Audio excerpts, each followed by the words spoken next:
Hey, how's it going? It's Clarissa with That Dog Movie Show, and today I thought I'd talk about a film I'm thinking a lot of people are pretty excited about, and that is Wes Anderson's Isle of Dogs. So it's his new stop-motion animation film which takes place in a futuristic Japan in which all dogs have been banished to Trash Island. A literal island of trash.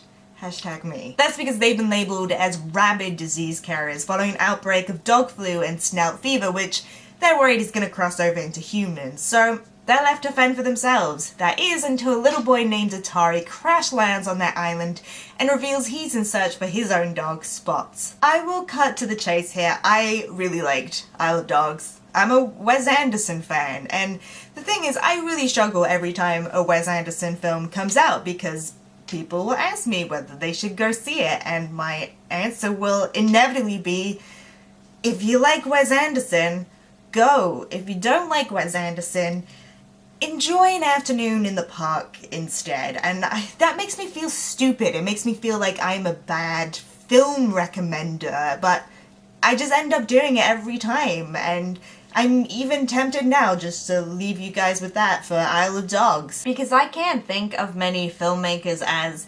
predictable as Wes Anderson. I don't know, that sounds like the wrong word, it's too negative. Maybe consistent. And I mean that in a completely neutral way. I just think it's part of his approach as a filmmaker. It's like he spent his entire career working towards a singular, cemented goal. He just wants to make the perfect Wes Anderson film, the perfect distillation of who he is as a person and as an artist. And each film is just him trying to inch closer to that goal. I don't think he's someone who is wildly interested in experimentation, and so there's nothing in Isle of Dogs that I think could possibly surprise you. It's everything that Wes Anderson was before, but he just shifts it a little bit in that direction, shifts it a little bit in this other direction. Visually, of course, his approach is so meticulous and so distinct. It's basically its own subgenre by this point, just in terms of the influence it's had on popular culture. But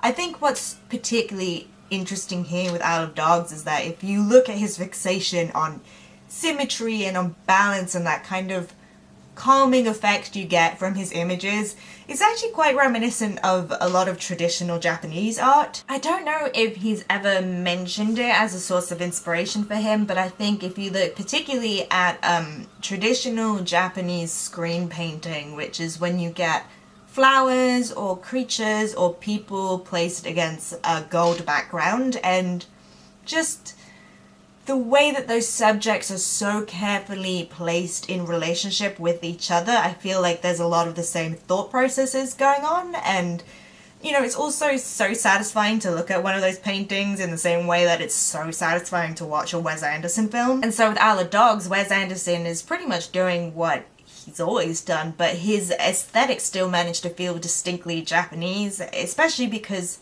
the film centers around a pack of dogs, and he's so good at managing to get all of the dogs in frame, but balancing them out in a way that is just so pleasurable to look at. Pleasurable is a word I very much associate with Wes Anderson. And elsewhere, this film is more obviously referencing Japanese art and culture. There's a little bit of Kurosawa and there's a little bit of Miyazaki, but also this is very much the tourist view of Japan. It's cherry blossoms and haikus and sumo wrestlers and wasabi paste. You know, it's the Japan Pavilion at Epcot as opposed to real Japan. Even one of the main human characters is actually a foreign exchange student voiced by Greta Gerwig, who comes from Ohio, and it's almost as if the world is built around what her perspective of things would be. So the way in which Wes Anderson interacts with Japan is very superficial, but I think in a way it kind of works because his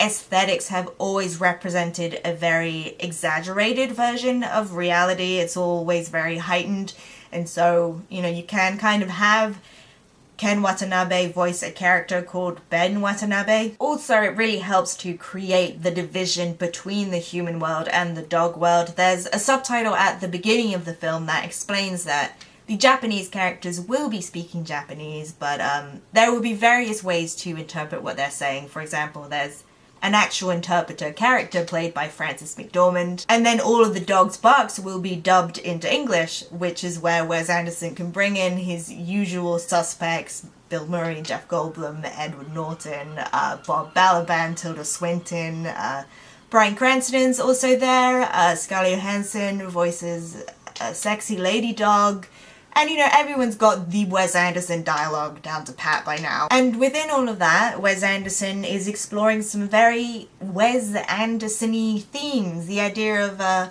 trying to hold on to a sense of order, to hold on to your ideals in an utterly chaotic world.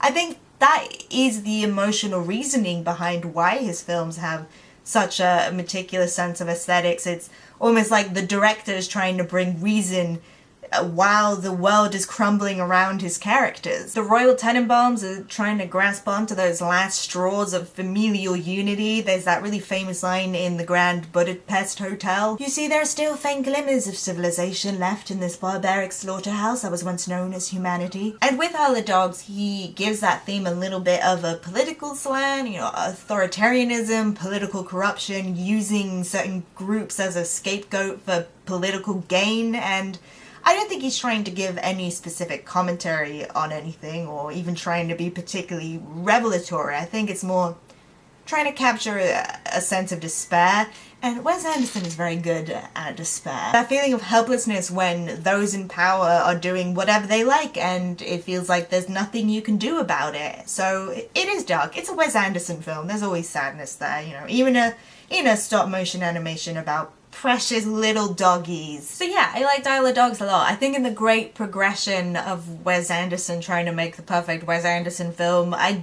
don't know if it's some massive leap forward. I think it maybe lacks some of the layers that his other films have, but it might be his most visually fun one. I mean, there's so much detail in every single frame, and I made the mistake of sitting in the front row, and my eyes really hurt after, so go see Isle of Dogs, but don't do that. But if you've had a chance to see Isle of Dogs, I would love to know what you guys thought. You can let me know down in the comments below, or you can hit me up on Twitter, details down in that description box. Also, don't forget to like and subscribe so we can hang out and talk about movies. I'll see you guys soon. Bye!